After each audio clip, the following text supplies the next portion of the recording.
యెహోవా ఆశీర్వాదము ఐశ్వర్యం ఇచ్చును అని. నరుల కష్టార్జము చేత ఆస్తిని కూర్చుకోలేము, అది ఎక్కువ కాదు.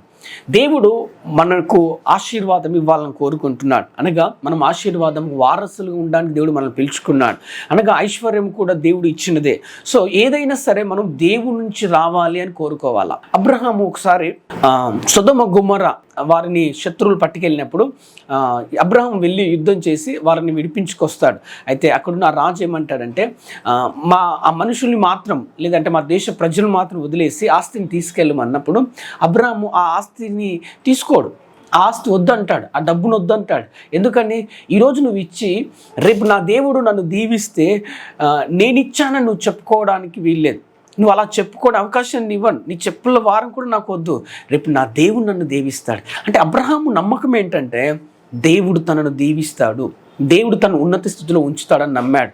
ఈరోజు మనుషుల వల్ల రావాలని కోరుకోవాలా. ఈరోజు ఘనత దేవుడు ఇవ్వాలి మనకి, మనుషులు కాదు. పేరు ప్రఖ్యాతులు దేవుడి నుంచి రావాలని కోరుకోవాలి, దేవుడు దీవించాలని కోరుకోవాలి.